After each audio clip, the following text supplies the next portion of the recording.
അഖിൽമാരാറിനെ പുറത്താക്കാൻ വേണ്ടിയായിരുന്നു പ്ലാൻ ചെയ്യുന്ന, പല രീതിയിൽ അവർ ട്രൈ ചെയ്യുന്നു. അതിലൊരു രീതിയിൽ എൻ്റെ അടുത്തും പറഞ്ഞു, കാരണം ഞാനും അഖിൽമാരാറിന് തമ്മിൽ പ്രശ്നമുണ്ടെന്ന് വിചാരിച്ചിട്ട് അകത്ത് പോയി ഇയാൾ എങ്ങനെയെങ്കിലും ഔട്ടാക്കണമെന്നുള്ള രീതിയിൽ തന്നെയാണ് എൻ്റെ അടുത്ത് നമ്മൾ പറയുന്ന കണക്ക് ചെയ്യാൻ പറ്റുന്നില്ലെങ്കിൽ നീ അങ്ങനെ വളരണ്ട എന്നുള്ളൊരു ആറ്റിറ്റ്യൂഡായി. സോ അതിനുശേഷം തൊട്ട് ഞാൻ എന്ത് ചെയ്താലും നിനക്ക് എഗൻസ്റ്റ് വക്കീൽ നോട്ടീസ് വീട്ടിൽ വിടും.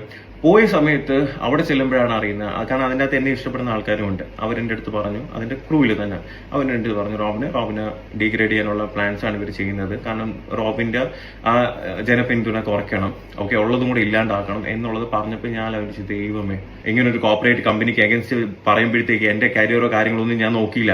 ഞാൻ അന്ന് പറഞ്ഞപ്പോൾ എല്ലാവരും എന്നെ ക്രൂശിച്ചു. സോ ഇങ്ങനെ ഒരു വീഡിയോ ചെയ്യണോ വേണ്ടെന്ന് ഞാൻ ഒരുപാട് ആലോചിച്ചു. പക്ഷെ എനിക്ക് തോന്നി ഇതാണ് റൈറ്റ് ടൈം. സോ അതുകൊണ്ട് ഇങ്ങനെ ഒരു വീഡിയോ ചെയ്യുന്നു.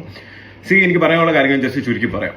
ബിഗ് ബോസിന് മുന്നേ ഉള്ള എന്റെ ജീവിതം എന്ന് പറയുന്നത് ഹോസ്പിറ്റൽ, വീട്, കുറച്ച് ഫ്രണ്ട്സ്, വളരെ ചെറിയൊരു സർക്കിളായിരുന്നു. എനിക്ക് മീഡിയ ലോഗമായിട്ടോ അല്ലെങ്കിൽ മീഡിയ പേഴ്സൺസ് ആയിട്ടോ അല്ലെങ്കിൽ സോഷ്യൽ മീഡിയയിൽ ഉണ്ടെങ്കിൽ തന്നെ സോഷ്യൽ മീഡിയ ഇൻഫ്ലുവൻസേഴ്സോ അങ്ങനെ വലിയ വലിയ ആൾക്കാരായിട്ടൊന്നും കോൺടാക്ട് ഉള്ള ഒരാളെ അല്ല ഞാൻ. സോ എനിക്ക് ബിഗ് ബോസിലേക്ക് പോകാനായിട്ട് ഒരു ആഗ്രഹം ഉണ്ടായിരുന്നു. അതിനുവേണ്ടി ഞാൻ ഏഷ്യനിൽ വർക്ക് ചെയ്യുന്ന ഒരാളിനെ കോൺടാക്ട് ചെയ്തു. പുള്ളിക്കാരൻ വളരെ നല്ല വ്യക്തിയാണ്, കാരണം പുള്ളിക്കാരൻ എന്നെ ഹെൽപ്പ് ചെയ്യേണ്ട ഒരു ആവശ്യമില്ലായിരുന്നു. പക്ഷേ പുള്ളിക്കാരൻ എന്നെ ഹെൽപ്പ് ചെയ്തു, എന്റെ പ്രൊഫൈൽ വാങ്ങി ഈ പറഞ്ഞ ഏഷ്യനെറ്റിന്റെ ഹെഡിനേക്ക് ഫോർവേഡ് ചെയ്തു, അങ്ങനെ കോൺടാക്ട് നമ്പർ തന്നു. ഞാൻ ആ ഒരു വ്യക്തിനെ ഹെഡിനെ കോൺടാക്ട് ചെയ്തു. സാർ, എന്റെ പേര് ഡോക്ടർ റോബിൻ രാധാകൃഷ്ണൻ, ഇന്നതൊക്കെയാണ് എന്റെ കാര്യങ്ങൾ. അപ്പോൾ പറഞ്ഞു ഓഡിഷൻ വിളിക്കാം, സോ ഓഡിഷനിൽ നിങ്ങൾ പെർഫോമൻസ് അനുസരിച്ച് മാത്രമേ നിങ്ങൾ എന്ത് ചെയ്യത്തുള്ളൂ, സെലക്ട് ചെയ്യത്തുള്ളൂ എന്ന് പറഞ്ഞു. ശരിയെന്ന് പറഞ്ഞ് ഞാൻ വെയിറ്റ് ചെയ്തു. അങ്ങനെ ഓഡിഷന്റെ ടൈമിൽ എന്റെ പെർഫോമൻസ് അനുസരിച്ച് അവരെന്നെ സെലക്ട് ചെയ്തു. അതുവരെ എല്ലാം നല്ല രീതിയിലാണ് പൊയ്ക്കൊണ്ടിരുന്നത്. ഷോയിലേക്ക് വന്നു. സോ എന്നെ പോലെ ഒരു സാധാരണക്കാരന് ഇങ്ങനെ ഒരു പ്ലാറ്റ്ഫോം കിട്ടുമ്പോൾ എന്റെ മാക്സിമം എഫേർട്ട് ഞാൻ ഇടണം എന്ന് ആഗ്രഹിച്ച് ഞാൻ അതിൽ മാക്സിമം എന്നെ കൊണ്ട് പറ്റുന്ന രീതിയിൽ ഞാൻ എഫേർട്ട് ഇട്ടിട്ടുണ്ടായിരുന്നു. സോ ഈ ഒരു ഷോ എന്ന് പറയുന്നത് നമ്മുടെ മെന്റൽ സ്ട്രെങ്ത് ഭയങ്കരമായിട്ട് അളക്കും, മനസ്സിലായില്ലേ?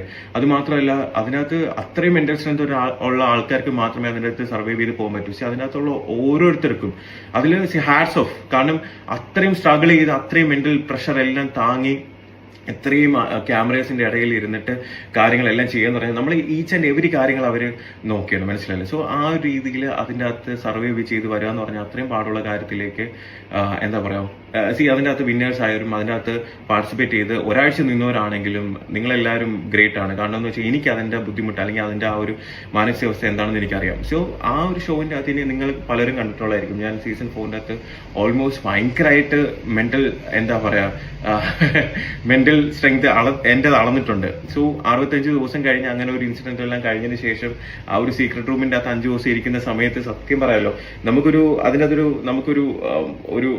ഒരു പേപ്പർ വന്നിട്ടുണ്ട്, അതിന്റെ ടേംസ് റൂൾസ് വന്നിട്ട്. സോ അതിനകത്ത് നമുക്കൊരു സിബ് ഇടുന്ന സൗണ്ട് പോലും വരാൻ പാടില്ല. സോ സൗണ്ട് ഒന്നും ഇല്ലാതെ ഒരു 4-5 ദിവസം ഒരു റൂമിന്റെ അകത്ത് ഒറ്റയ്ക്ക് ഇങ്ങനെ നിൽക്കാന്ന് പറഞ്ഞു കഴിഞ്ഞാൽ അത് 3ാമത്തെ ദിവസമൊക്കെ ആയപ്പോൾ എന്റെ മെന്റലി ഞാൻ ഭയങ്കരമായിട്ട് ഇങ്ങനെ ഡിസ്റ്റർബ്ഡ് ആയി. പക്ഷേ എന്റെ ആ മെന്റൽ സ്ട്രെങ്ത് ഉള്ളത് കൊണ്ട് മാത്രമാണ് ഞാൻ അത് പിടിച്ചു നിന്നത്. ബിഗ് ബോസ് എന്റെ അടുത്ത് ചോദിക്കും, കാരണം ഇവർക്ക് അറിയാം എന്നെ മെന്റലി എങ്ങനെയെങ്കിലും ഡൗൺ ആക്കണം എന്നുള്ളത്. പക്ഷെ ഞാൻ ബിഗ് ബോസിന്റെ അടുത്ത് പറഞ്ഞു, നിങ്ങൾ എത്രയൊക്കെ ട്രൈ ചെയ്താലും 100 ദിവസം എന്നെ ഇതിന്റെ അകത്ത് പിടിച്ചിട്ടാലും ഞാൻ എന്റെ അടുത്ത് ഇടിക്കും, കാരണം ഞാൻ ഇതിന്റെ വിന്നറായിട്ട് തിരിച്ചു പോകുമെന്ന് പറഞ്ഞു. സോ അങ്ങനെ എനിക്ക് തോന്നുന്നു പലർക്കും അറിയാം അതിന്റെ ഞാൻ തിരിച്ചു കയറുന്നതായിട്ട് പ്രൊമോയും കാര്യങ്ങളൊക്കെ ഇട്ടിട്ട് ജസ്റ്റ് എന്നെ കൊണ്ടുവന്നിട്ട് പുറത്താക്കിയാണ് ചെയ്തത്. സോ അത് ഒരുപാട് പേരല്ല, 1-2-3 പേരുടെ പ്ലാനിങ് ആയിരുന്നു, അജണ്ടയായിരുന്നു ഏഷ്യനെറ്റിലുള്ളത്. സോ അതെല്ലാം സഹിച്ച് ഓക്കെ, കുഴപ്പമില്ല, എന്നാലും ഇത്രയും വലിയൊരു ഓപ്പർച്യൂണിറ്റി തന്നതല്ലേ. എനിക്കൊരു എന്റെ ഈ ഒരു ജന്മത്തിൽ എനിക്ക് 2 ജീവിതം ഞാൻ ചിന്തിക്കുന്നത്. ഒന്ന് ബിഗ് ബോസിന് മുന്നേ ഉള്ളത്, ഒന്ന് ബിഗ് ബോസിന് ശേഷമുള്ളത്. ഞാൻ എന്റെ ജീവിതത്തിൽ ഇന്നേ വരെ കാണാത്ത ഒരുപാട് പേര് എന്നെ ഇഷ്ടപ്പെടുന്നു, എന്നെ സ്നേഹിക്കുന്നു. ഞാൻ എപ്പോഴും അതുകൊണ്ട് ഏഷ്യനെറ്റിന്റെ അടുത്തും ബിഗ് ബോസിന്റെ അടുത്തും താങ്ക്ഫുൾ ആയിട്ട് തന്നെയാണ് ഇരുന്നത്. പക്ഷേ നമുക്ക് ഈ ഫിനാലെ കഴിഞ്ഞിട്ട് 1 വർഷം വരെ നമുക്ക് ഇതിന്റെ കോൺട്രാക്ട് ഉണ്ട്. ആ കോൺട്രാക്ട് പീരീഡ് എന്ന് പറഞ്ഞാൽ അവർ പറയുന്ന പല കാര്യങ്ങളും നമ്മൾ ചെയ്യേണ്ടി വരും, നമുക്ക് ഇഷ്ടമല്ലെങ്കിൽ കൂടി ചെയ്യേണ്ടി വരും. പിന്നെ ആ ഒരു കൺട്രോൾ പോലെ നമ്മൾ ഒരുപാട് കാര്യങ്ങൾ അവർ ചെയ്യിപ്പിക്കും, മനസ്സിലായില്ലേ? സോ എല്ലാവരും ഇല്ല. ഏഷ്യനിൽ വളരെ നല്ലവരായിട്ടുള്ള ഒരുപാട് വ്യക്തികളുണ്ട്. പക്ഷെ ഞാൻ ഈ പറയുന്ന കുറച്ച് 1-2 ആൾക്കാരുടെ കാര്യങ്ങൾ മാത്രമാണ്. സോ ഇങ്ങനെയുള്ള ആൾക്കാർ സത്യം പറഞ്ഞാൽ എനിക്ക് ഇഷ്ടമല്ലെങ്കിൽ കൂടി പല കാര്യങ്ങളും ചെയ്യേണ്ടി വരുന്നുണ്ട്. അപ്പൊ അതൊക്കെ വന്നപ്പം ഞാൻ ചില കാര്യങ്ങൾ പറ്റത്തില്ല എന്ന് തന്നെ മുഖത്തോക്കി പറഞ്ഞു, എനിക്ക് പറ്റത്തില്ല സാർ, ഇല്ല സാർ, സോറി സാർ എന്ന് പറയുമ്പോൾ അവർക്ക് ആ സമയം തൊട്ടേ ഓക്കെ, നമ്മൾ വളർത്തുന്ന ഒരാളിനെ നമ്മൾ പറയുന്ന കണക്ക് ചെയ്യാൻ പറ്റുന്നില്ലെങ്കിൽ നീ അങ്ങനെ വളരണ്ട എന്നുള്ളൊരു ആറ്റിറ്റ്യൂഡായി. സോ അതിനുശേഷം തൊട്ട് ഞാൻ എന്ത് ചെയ്താലും നിനക്ക് എഗൻസ്റ്റ് വക്കീൽ നോട്ടീസ് വീട്ടിൽ വിടും. പിന്നെ എന്ത് കാര്യം ഞാൻ ചെയ്യാൻ പോയാലും അതിന് എഗൻസ്റ്റ് ആയിട്ട് ചെയ്യുക. എനിക്ക് വന്ന ഫിലിം ഓഫേഴ്സ് ആണെങ്കിലും എല്ലാം പല രീതിയിൽ അവർ മുടക്കിയിട്ടുണ്ട്. ഇനി ഞാൻ എന്ത് ചെയ്താലും, ഞാൻ എന്തൊക്കെ ഈവൻ ഒരു ഇനോഗ്രേഷൻസ് പോലും പലതും പല ആൾക്കാരെ കൊണ്ട് വിളിപ്പിച്ചിട്ട് അവിടെ പ്രശ്നം ഉണ്ടാക്കുമെന്ന് പറഞ്ഞിട്ടുണ്ട്. പല രീതിയിൽ ഞാൻ എന്തൊക്കെ, ഈവൻ എനിക്ക് ഗോൾഡൻ വിസ പോലും, ദുബൈയിൽ പോലും ഗോൾഡൻ വിസ കിട്ടാവുന്ന സമയത്ത് പോലും പല രീതിയിൽ നിന്ന് ഇവിടുന്ന് പ്രഷർ വന്നിട്ടുണ്ട്. എന്ന് വെച്ചാൽ എന്റെ കരിയർ എൻഡ് ചെയ്യുന്ന രീതിയിലുള്ള പല കാര്യങ്ങളും ഇവർ മുന്നേ ചെയ്തിട്ടുണ്ട്. മനസ്സിലായില്ലേ? സോ ഇങ്ങനെയുള്ള ഒരു അവസ്ഥയിൽ ഒരു ഒരു ഒരു സാധാരണ മനുഷ്യൻ എന്നുള്ള രീതിയിൽ ഒരുപാട് ആഗ്രഹങ്ങളുമായിട്ട് ഇങ്ങനെ ഒരു ഷോയിലേക്ക് വരുന്നു. ഇനിയും ലൈഫിൽ ഒരുപാട് മുകളിലേക്ക് പോകണമെന്ന് ആഗ്രഹിക്കുന്നു. പക്ഷേ ഈ പറഞ്ഞ കോർപ്പറേറ്റ് കമ്പനി അല്ലെങ്കിൽ ഈ പറഞ്ഞ ഒന്ന് രണ്ട് പേരുടെ അവരുടെ പേഴ്സണൽ താല്പര്യങ്ങൾ കാരണം എന്റെ കരിയർ അല്ലെങ്കിൽ എന്റെ ജീവിതം നശിപ്പിക്കണം എന്ന് മാത്രമേ അവർ ചിന്തിച്ചിട്ടുള്ളൂ.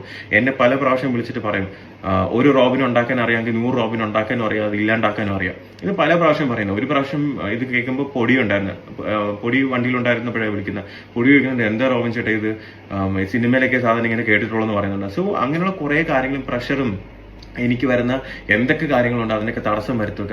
എനിക്ക് എഗൻസ്റ്റ് ആയിട്ട് എന്നെ ഇഷ്ടപ്പെടുന്ന ആൾക്കാർ ഒരുപാട് പേരുണ്ടെന്ന് അറിയുമ്പോഴത്തേക്ക് അവർ തന്നെ പല രീതിയിൽ പലരെയും കൊണ്ട് എന്റെ ഫെയിം അല്ലെങ്കിൽ ആൾക്കാരുടെ ഇടയിൽ എന്നെ ഒരു കോമാളിയാക്കുക അല്ലെങ്കിൽ എന്നെ ഒരു മോശക്കാരനാക്കുക.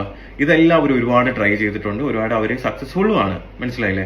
പിന്നെ ഇവരെന്ന് വെച്ച് കഴിഞ്ഞാൽ ഈ കോർപ്പറേറ്റ് കമ്പനീസ് ആണ്. ഇവർക്ക് ഒരു kind of social media focus ഉണ്ട്. ഇതിന്റെ അകത്ത് പല രീതിയിലുള്ള പേജസ് ഉണ്ട്, പല റിവ്യൂ ചെയ്യുന്ന ആൾക്കാരുണ്ട്, പല ട്രോൾ പേജസ് ഉണ്ട്. ഇവരെല്ലാവരും കൂടെ ഒറ്റയടിക്ക് വിചാരിച്ചു കഴിഞ്ഞാൽ ഒരാളിനെ നശിപ്പിക്കാവുന്നതേ ഉള്ളൂ. സിമ്പിൾ ആയിട്ട് പറയണ, ഒരാളിനെ അവർക്ക് മാനിപ്പുലേറ്റ് ചെയ്ത് നശിപ്പിക്കാവുന്നതേ ഉള്ളൂ. ഇതിന് അവർക്ക് കുറെ ഫേക്ക് ഐഡീസും കാര്യങ്ങളെല്ലാം വെച്ച് കമന്റ്സും കൊണ്ട് ചെയ്യുമ്പോൾ ഈ കാണുന്ന വ്യക്തികൾ അല്ലെങ്കിൽ മനുഷ്യർ എന്ന് പറയുമ്പോൾ ഇത് കാണുമ്പോൾ ഇന്ന ആൾ ഇങ്ങനെയാണ് പല കാര്യങ്ങളും. ഞാൻ ഒരു വലിയ എന്താ ക്രിമിനൽ ക്രൈമോ കാര്യങ്ങളൊന്നും ഞാൻ ഇന്നേവരെ ചെയ്തിട്ടില്ല. മനസ്സിലായില്ലേ? ഞാൻ ജസ്റ്റ് എന്റെ ആഗ്രഹങ്ങൾ ഇനിയും ഉയരങ്ങളിലേക്ക് പോകണം എന്ന് ആഗ്രഹിച്ച് ഓരോ കാര്യങ്ങൾ ചെയ്യാൻ ശ്രമിക്കുമ്പോൾ ഇങ്ങനെയുള്ള ആൾക്കാരുടെ എന്താ പറയാ ഭയങ്കര വലിയ ഗ്രഡ്ജ് കാരണം എന്റെ കരിയറും എന്റെ കാര്യങ്ങളും നശിപ്പിക്കാൻ തന്നെയാണ് ഇവർ ശ്രമിച്ചുകൊണ്ടിരിക്കുന്നത്. പിന്നെ പലരും ചോദിച്ചിട്ടുണ്ട് എന്തുകൊണ്ട് ബിഗ് ബോസ് സീസൺ 5 പോയത്, അത് പോവേണ്ടായിരുന്നല്ലോ എന്ന് ചോദിച്ചിട്ടുണ്ട്. അപ്പം ഈ ജൂലൈ 4, 2022 കഴിഞ്ഞിട്ട് ഒരു വർഷത്തേക്ക് ഇതിന്റെ കോൺട്രാക്ട് ഉണ്ട്. സോ ഇവരെന്നെ ആദ്യം കോൺടാക്ട് ചെയ്ത സമയത്ത് എനിക്ക് പറ്റത്തില്ല എന്നാണ് പറഞ്ഞത്. എനിക്ക് നടുവേനയാണ്, ഓരോരോ സില്ലി റീസൺസ് പറഞ്ഞ് ഇത് അവോയ്ഡ് ചെയ്തതാ. അപ്പോഴാണ് ഈ കോൺട്രാക്ട് ഉള്ളത് കൊണ്ട് അവർ പറയുന്നത് ഞാൻ ചെയ്തേ പറ്റും. 2-3 പ്രാവശ്യം എൻ്റെ അടുത്ത് കൺവിൻസ് ചെയ്യാൻ നോക്കി, പറ്റാത്തതുകൊണ്ട് റോമിന് കോൺട്രാക്ട് ഉണ്ട്, സോ ഇതും കൂടെ വന്ന് പോയേ പറ്റുള്ളൂ എന്ന് പറഞ്ഞു. പക്ഷെ ഇത് കോൺട്രാക്ട് ഉണ്ടല്ലോ, ഈ പീരീഡ് ഒന്ന് കഴിയട്ടെ, എന്തെങ്കിലും ആവട്ടെ എന്ന് വിചാരിച്ചിട്ട് എന്ത് ചെയ്ത് ശരിയെന്ന് പറഞ്ഞിട്ട് പോയ സമയത്ത് അവിടെ ചെല്ലുമ്പോഴാണ് അറിയുന്നത്. കാരണം അതിൻ്റെ അകത്ത് എന്നെ ഇഷ്ടപ്പെടുന്ന ആൾക്കാരും ഉണ്ട്. അവരെൻ്റെ അടുത്ത് പറഞ്ഞു, അതിന്റെ ക്രൂവിൽ തന്നെ അവരെൻ്റെ അടുത്ത് പറഞ്ഞു, റോബിനെ ഡീഗ്രേഡ് ചെയ്യാനുള്ള പ്ലാൻസ് ആണ് ഇവർ ചെയ്യുന്നത്. കാരണം റോബിന്റെ ആ ജനപിന്തുണ കുറയ്ക്കണം, ഓക്കെ, ഉള്ളതും കൂടെ ഇല്ലാണ്ടാക്കണം എന്നുള്ളത് പറഞ്ഞപ്പോൾ ഞാൻ ആലോചിച്ചു, ദൈവമേ ഇത് സത്യം തന്നെയാണോ എന്ന് എനിക്കൊരു ഡൗട്ട് ഉണ്ടായിരുന്നു. മനസ്സിലായില്ലേ? കാരണം അവർക്ക് എന്ത് കാണിക്കണം, ഞാൻ അന്നും പറയുന്നത് എഡിറ്റഡ് എന്നാണ്, സ്ക്രിപ്റ്റഡ് എന്നല്ല. എഡിറ്റഡ് എന്ന് വെച്ചാൽ എഡിറ്റഡ് ചെയ്യുന്നത് കാണുമ്പോഴത്തേക്ക് ഒരാളിൽ 10ൽ 9 നല്ല കാര്യങ്ങളും ഉണ്ട്, അതിൽ ഒരു മോശകാര്യം ഉണ്ടെങ്കിൽ ആ ഒരു മോശകാര്യം മാത്രം കാണിച്ചു കഴിഞ്ഞാൽ ആ ഒരു വ്യക്തിനെ ആ രീതിയിലായിരിക്കും സമൂഹം ജഡ്ജ് ചെയ്യുന്നത്. മനസ്സിലായില്ല? സോ അത് അവരുടെ റേറ്റിങ്ങിനും അതിനനുസരിച്ചൊക്കെ അവർ മാറ്റിക്കൊണ്ടേയിരിക്കും. സോ അവിടെ ചെന്നപ്പോഴത്തേക്ക് എനിക്ക് മനസ്സിലായി ഇത്രയും നാളെ ഞാൻ അനുഭവിച്ചിരുന്ന എന്റെ ഫ്രസ്ട്രേഷൻ, എന്റെ കാര്യങ്ങൾ പല രീതിയിൽ. ഇപ്പൊ അഖിൽമാരാറിന് പറഞ്ഞല്ലോ, അഖിൽമാരാറിനെ പുറത്താക്കാൻ വേണ്ടിയായിരുന്നു പ്ലാൻ ചെയ്യുന്ന, പല രീതിയിൽ അവർ ട്രൈ ചെയ്യുന്നു. അതിലൊരു രീതിയിൽ എന്റെ അടുത്തും പറഞ്ഞു. കാരണം ഞാനും അഖിൽമാരാറിന് തമ്മിൽ പ്രശ്നമുണ്ടെന്ന് വിചാരിച്ചിട്ട് അകത്ത് പോയി ഇയാൾ എങ്ങനെയെങ്കിലും ഔട്ടാക്കണം എന്നുള്ള രീതിയിൽ തന്നെയാണ് എന്റെ അടുത്ത് പറഞ്ഞത്. പക്ഷേ ഞാൻ അവിടെ പോയി അങ്ങനെയൊന്നും ചെയ്തില്ല.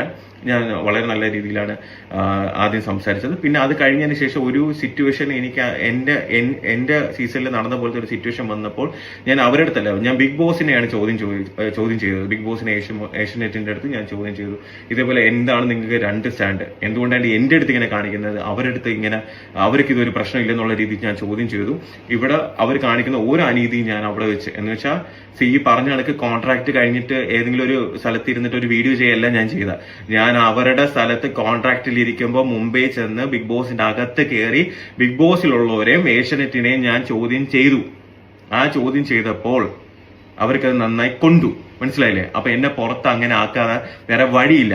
അവരെന്നെ കൺഫെഷൻ റൂമിൽ കൊണ്ടുവരുമ്പോഴും എന്റെ അടുത്ത് ബിഗ് ബോസ് ചോദിച്ചത്, റോബിൻ വന്നപ്പോഴത്തേക്ക് ഒരുപാട് പേർക്ക്, റോബിനെ ഇഷ്ടപ്പെടുന്ന ഒരുപാട് പേർക്ക് സന്തോഷമായി, ഒരുപാട് പേര് ഹാപ്പി ആയിരുന്നു, ഇത് കാണുമ്പോൾ വിഷമം വരത്തില്ലേ എന്ന് ചോദിച്ചപ്പോൾ സോറി ബിഗ് ബോസ് എന്ന് പറഞ്ഞത്, അവർ ആ പറഞ്ഞ കാര്യങ്ങളെല്ലാം കട്ട് ചെയ്തിട്ട് സോറി ബിഗ് ബോസ് പറയുന്നത് മാത്രം എടുത്തിട്ടു. എന്ന് വെച്ചാൽ അവിടെ നടന്ന കാര്യങ്ങളിൽ 85% കാര്യങ്ങൾ പുറത്തുള്ളവർ കണ്ടിട്ടില്ല. ആ പുറത്തുള്ളവർ കണ്ടു കഴിഞ്ഞാൽ എന്റെ ഭാഗത്ത് ന്യായമുണ്ട് അല്ലെങ്കിൽ ഞാൻ പറഞ്ഞതിൽ കാര്യമുണ്ടെന്ന് അന്നേ മനസ്സിലാക്കും. ഞാൻ അന്ന് ബിഗ് ബോസിന്റെ അടുത്ത് മുംബൈയിലുള്ള സെറ്റിന്റെ അകത്ത് വെച്ച് ഞാൻ പറഞ്ഞതാണ്, ഇതെല്ലാം ഞാൻ പുറത്തു പോയി മീഡിയയുടെ അടുത്ത് പറഞ്ഞിരിക്കും, നിങ്ങൾക്ക് എന്നെ അറിയത്തില്ല എന്ന് പറഞ്ഞിട്ടാണ് ഞാൻ ചങ്കുറ്റത്തോടെ ഞാൻ അവിടുന്ന് പുറത്തിറങ്ങിയിട്ട് മീഡിയ വന്ന സമയത്ത് ഞാൻ മീഡിയയുടെ അടുത്ത് പറഞ്ഞു. മനസ്സിലായില്ലേ? ഇതിനകത്ത് ഒരുപാട് ഉടായ്പകൾ നടക്കുന്നുണ്ട്, മനസ്സിലാവുന്നുണ്ടോ? ആൾക്കാരുടെ ഇമോഷൻസ് വെച്ചിട്ടാണ് ഇത് കളിക്കുന്നത്. സത്യം തന്നെയാണ്. ഞാനത് എന്റെ കരിയർ അല്ലെങ്കിൽ ഇങ്ങനെ ഒരു കോർപ്പറേറ്റ് കമ്പനിക്ക് അഗൻസ്റ്റ് പറയുമ്പോഴത്തേക്ക് എന്റെ കരിയറോ കാര്യങ്ങളൊന്നും ഞാൻ നോക്കിയില്ല. ഞാൻ അന്ന് പറഞ്ഞപ്പോ എല്ലാവരും എന്നെ ക്രൂശിച്ചു, എന്നെ ഇൻസൾട്ട് ചെയ്തു, എന്നെ ഹറാസ് ചെയ്തു, എന്നെ ട്രോൾ ചെയ്തു. ഒരു വർഷം കഴിഞ്ഞപ്പോൾ ഇപ്പം അഖിൽമാരാർ എന്ന് പറഞ്ഞൊരു വ്യക്തി വന്ന് പറഞ്ഞപ്പോൾ നിങ്ങൾക്ക് എല്ലാവർക്കും ഓക്കെ, ഞാനെന്ന് പറഞ്ഞപ്പോഴത്തേക്ക് എല്ലാവർക്കും ഓക്കെ, ഞാനല്ലേ പറയുന്നത് അല്ലേ? ഞാൻ പറയുമ്പോഴത്തേക്ക് അത് തെറ്റ്, നന്ദിയില്ലാത്ത ഇതാണെന്ന് പറഞ്ഞു അല്ലേ? നന്ദി ഉണ്ട്, പക്ഷെ എന്നെ ഞാനാക്കിയതും എന്നെ ഇത്ര ഫെയിം തന്ന ബിഗ് ബോസ് തന്നെയാണ്. പക്ഷെ ഇതേപോലത്തെ നാറിത്തരം കാണിക്കുമ്പോഴേ ചൂണ്ടിക്കാണിക്കാന്നുള്ള എന്റെ റെസ്പോൺസിബിലിറ്റി കൂടെ തന്നെയാണ്. അന്ന് ഞാൻ പറഞ്ഞിരുന്ന കാര്യം ചെയ്തിരുന്നെങ്കിൽ ഇന്ന് പകൽമാരാണ് വന്ന് സിബിയുടെ കാര്യം പറയേണ്ട ആവശ്യം വരത്തില്ലായിരുന്നു. ആണോ? എനിക്ക് അവരുടെ കാര്യം, പുള്ളിയനും പറഞ്ഞ കാര്യങ്ങളൊന്നും എനിക്ക് വ്യക്തിപരമായിട്ട് അറിയത്തില്ല. എനിക്ക് എന്റെ കാര്യങ്ങൾ മാത്രമേ അറിയത്തുള്ളൂ. എന്റെ ലൈഫിൽ നടന്ന കാര്യങ്ങളും എനിക്ക് ഉണ്ടായ അനുഭവങ്ങളും മാത്രമേ എനിക്ക് പറയാൻ പറ്റത്തുള്ളൂ. മനസ്സിലായില്ലേ? ബിഗ് ബോസ് എന്ന് പറയുന്ന പല സ്ഥലത്തും പല ലാംഗ്വേജസിലും വേൾഡിലും പല സ്ഥലത്തും എല്ലാം നടക്കുന്ന ഒരു സംഭവമാണ്. അവിടേക്ക് ഇങ്ങനെ ഉണ്ടോയെന്നും എനിക്കറിയത്തില്ല, കാരണം അറിയാവുന്ന കാര്യം എനിക്ക് പറയാൻ പറ്റത്തുള്ളൂ. പക്ഷേ ഇന്നലെ ഈ ഒരു സംഭവം അഖിൽമാരാർ ഇട്ടതിന് ശേഷം ഒരുപാട് പേര് പറയുന്നുണ്ടായിരുന്നു ഇതേപോലെ എന്താ പറയാ, ഞാൻ പറഞ്ഞത് ശരിയായിരുന്നു, ഞാൻ ശരിയായിരുന്നു എന്ന് പറഞ്ഞു ഒരുപാട് പേര് മെൻഷൻസ് ഇടുന്ന സപ്പോർട്ട് ചെയ്യുന്ന കണ്ടപ്പോൾ സത്യം വളരെ സന്തോഷം തോന്നി. പക്ഷെ നിങ്ങളൊന്ന് ആലോചിച്ച് നോക്കിയേ, എന്തിന്റെ പേരിലാണ് ഞാൻ ഇത്രയും ക്രൂശിക്കപ്പെട്ടത്? ഒരു എന്താ പറയാ, സത്യം വിളിച്ച് പറഞ്ഞതിന്റെ പേരിൽ എല്ലാവരും കൂടെ എന്നെ ഹറാസ് ചെയ്തു, എന്നെ ഇൻസൾട്ട് ചെയ്തു, എന്നെ ട്രോൾ ചെയ്തു. എന്നെ ട്രോൾ ചെയ്ത പല ആൾക്കാരും ഇന്നലെ എനിക്ക് പേഴ്സണൽ മെസ്സേജ് ചെയ്തു, ചേട്ടാ ഞങ്ങൾ അറിയാതെ പറ്റിപ്പോയതാണ്, സോറി, വേറെ ഒന്നും വിചാരിക്കില്ല, ഞാൻ ഒരുപാട് വീഡിയോസ് നിങ്ങൾക്ക് എതിരെ ചെയ്തിട്ടുണ്ട്, പക്ഷെ ഇങ്ങനെയുള്ള കാര്യം ഞങ്ങളൊക്കെ അന്ന് അറിയത്തില്ലായിരുന്നു എന്ന് പറഞ്ഞു അല്ലേ? അതെന്താ അഖിൽമാരാർ പറയുമ്പോൾ അത് ശരി, ഞാൻ പറയുമ്പോൾ തെറ്റും? അങ്ങനെ ഒരിക്കലും എന്ത് ചെയ്യരുത്. ഒരാള് സത്യം പറയുമ്പോൾ അവിടെ എപ്പോഴും സത്യം പറയുന്ന ആളോ അല്ലെങ്കിൽ തുറന്നു പറയുന്ന ആൾക്കാർക്ക് എപ്പോഴും എന്തെങ്കിലുമൊക്കെ കാര്യങ്ങൾ അനുഭവിക്കേണ്ടി വരും. അതിന്റെ ഒരു ഏരിയ മാത്രമാണ് ഞാൻ അല്ലേ? ഇങ്ങനെ ഒരു ഷോയിൽ വന്നപ്പോൾ എനിക്ക് നഷ്ടം. ഇപ്പോഴും എന്റെ സ്ട്രെങ്ത് എന്ന് പറയുന്നത് എന്നെ ഇഷ്ടപ്പെടുന്ന ഒരുപാട് പേരുണ്ട്. മനസ്സിലായില്ലേ? എനിക്കറിയാം, ഞാനത് എക്സ്പീരിയൻസ് ചെയ്യുന്ന ഒരാളാണ്. എന്റെ അടുത്ത് പറയുന്ന എന്റെ അടുത്ത് ഓരോരുത്തരുടെ വാക്കുകൾ എനിക്ക് എന്തുമാത്രം മോട്ടിവേഷൻ എന്നറിയാം. ഒരു ഇത്രയും ഡീഗ്രേഡ് ചെയ്യുന്ന വെച്ചാൽ ഇപ്പൊ നമ്മൾ എന്തെങ്കിലും ചെയ്തിട്ടാണെങ്കിൽ പർപ്പസ്ലി അങ്ങ് ഇല്ലാണ്ടാക്കുക, ഒരാളിനെ ഇല്ലാണ്ടാക്കുക, മാക്സിമം ഇല്ലാണ്ടാക്കുക.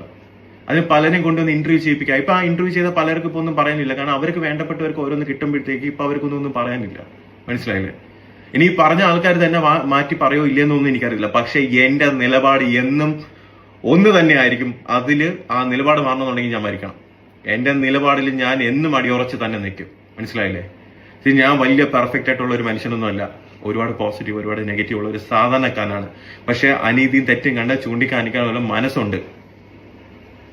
ഇത്രയും നാൾ ഇതൊന്നും ഞാൻ വിളിച്ച് പറയാതിരുന്ന എന്തുകൊണ്ടാന്ന് വെച്ച് കഴിഞ്ഞാൽ, ഞാൻ എന്ത് പറഞ്ഞാലും എന്ത് പറഞ്ഞാലും നിങ്ങൾക്ക് എന്നെ ഡീഗ്രേഡ് ചെയ്യുക, എന്ത് പറഞ്ഞാലും എന്നെ ഹറാസ് ചെയ്യുക, എന്ത് പറഞ്ഞാലും എന്നെ ഇൻസൾട്ട് ചെയ്യുക, ട്രോൾ ചെയ്യുക. നിങ്ങളൊന്ന് ആലോചിച്ച് നോക്കട്ടെ, നിങ്ങളെ വീട്ടിലുള്ള ഒരു മനുഷ്യൻ, ഒരു നിങ്ങളൊക്കെ ഒരു സഹോദരനോ അല്ലെങ്കിൽ നിങ്ങളെ വീട്ടിലുള്ള ഒരു അംഗമാണ് ഞാനെങ്കിൽ, എനിക്കാണെങ്കിൽ ഒരു അവസ്ഥ വരുന്നെങ്കിൽ നിങ്ങൾ എന്റെ അടുത്ത് ഇങ്ങനെ പറയുമോ? നിങ്ങൾ അതിനുവേണ്ടി എന്റെ കൂടെ നിന്ന് സപ്പോർട്ട് ചെയ്യത്തില്ലേ? അന്ന് ഞാൻ പറഞ്ഞപ്പോ എല്ലാവരും എന്നെ പുച്ഛിച്ച് എന്നെ ഇല്ലാണ്ടാക്കി. ഇപ്പൊ അഖിൽമാരാർ പറയുന്നു, അഖിൽമാരാർ മറ്റുള്ളവർക്ക് വേണ്ടി സംസാരിക്കുന്നത്, എനിക്ക് വേണ്ടി സംസാരിക്കാൻ ഞാനേ ഉള്ളൂ. എനിക്ക് മറ്റുള്ളവരുടെ കാര്യം അറിയത്തില്ല, എന്റെ അടുത്ത് ആരും പറഞ്ഞിട്ടില്ല. എനിക്ക് എന്റെ കാര്യങ്ങളല്ലേ എനിക്ക് അറിയത്തുള്ളൂ. ഒരുപാട് സഫർ ചെയ്തിട്ടുണ്ട്. മനസ്സിലായില്ലേ? പിന്നെന്താ, എന്നാണെങ്കിലും സത്യങ്ങളൊക്കെ പുറത്തു വരും. മനസ്സിലായില്ലേ? എത്ര പേരെ എനിക്ക് അഗൻസ്റ്റ് എന്തെല്ലാം വന്ന് വീഡിയോസ്, ഇന്റർവ്യൂസ് നെഗറ്റീവ് ആക്കാൻ വേണ്ടി എന്തെല്ലാം ചെയ്ത്, എന്തെല്ലാം കാര്യങ്ങൾ മാനിപ്പുലേറ്റ് ചെയ്ത്. ഒരു മനുഷ്യന്റെ ഫ്രസ്ട്രേഷൻ വന്ന് അയാളെ പ്രൊവോക്ക് ചെയ്ത് അയാളെ വായിന്ന് എന്തെങ്കിലും വന്ന് അത് മാനിപ്പുലേറ്റ് ചെയ്ത് ഒരുപാട് ചാനൽസും കുറച്ച് എന്താ പറയാ കമന്റ് ചെയ്യാനുള്ള ഫേക്ക് ഐഡിയസും ഉണ്ടെങ്കിൽ ഏതൊരു മനുഷ്യനെ നശിപ്പിക്കാം. മനസ്സിലായില്ലേ? അതിനുള്ള ഒരു ലോ സിസ്റ്റം ഇവിടെ ഇല്ല പണ്ടാറടങ്ങാൻ ഇന്ത്യയിൽ. അത് എപ്പോഴെങ്കിലും ഈ ഒരു സോഷ്യൽ മീഡിയയിൽ ഇങ്ങനെയുള്ള കാര്യങ്ങൾ കൺട്രോൾ ചെയ്യാനുള്ള ഒരു സാധനം കൊണ്ടുവരണം. മനസ്സിലായില്ലേ? ഇതെല്ലാം ഞാൻ പറയുന്നത് ഇത്രയും നാളെ ഞാൻ അനുഭവിച്ചിട്ട് നിങ്ങളൊന്ന് ആലോചിച്ച് നോക്കി. ഇപ്പൊ ഇന്നലെ എല്ലാം പറയും എനിക്ക് നീതി കിട്ടി, ഓക്കെ, ഞാൻ പറഞ്ഞ സത്യമാണെന്ന് പലരും തെളിഞ്ഞു. നിങ്ങൾ എന്റെ അവസ്ഥ ഒന്ന് ആലോചിച്ച് നോക്കിയേ. ഇത്രയും നാളെ ഞാൻ അനുഭവിച്ചത് അല്ലേ? എന്റെ ഇത്രയും നാളത്തെ ഒരുപാട് ആഗ്രഹങ്ങളുണ്ട്. പക്ഷെ ഞാൻ ഒരു കാര്യം പറയാം, എന്റെ ജീവിതത്തിൽ ഞാൻ എവിടെ എത്തണമെന്ന് വിചാരിച്ചാലും ഞാൻ എത്തിയിരിക്കും. ഞാനിപ്പോൾ ഒരു ബ്രേക്ക് എടുത്തിട്ടുണ്ടെങ്കിലും അല്ലെങ്കിൽ ഞാൻ ചെയ്യുന്ന കാര്യങ്ങൾ എന്താണെന്നും എനിക്ക് നന്നായി അറിയാം. എന്നെ ഇഷ്ടപ്പെടുന്നവര്, എന്നെ സപ്പോർട്ട് ചെയ്യുന്നവര്, നിങ്ങളടുത്ത് വലിയൊരു നന്ദി. കാരണം നിങ്ങളുടെ സപ്പോർട്ട് എനിക്ക് ഭയങ്കര വലുതാണ്. മനസ്സിലായില്ലേ? നിങ്ങളുടെ ഓരോ കമന്റും എനിക്ക് അത്രയും പ്രിയപ്പെട്ടതാണ്. എനിക്ക് ഒരു കാര്യം മാത്രമേ എനിക്ക് നിങ്ങളടുത്ത് പറയാനുള്ളൂ. എന്റെ നിലപാടുകളിൽ ഞാൻ എന്നും അടിയുറച്ച് തന്നെ നിൽക്കും. പിന്നെ തോൽക്കാൻ എനിക്ക് മനസ്സില്ല. ഓക്കെ.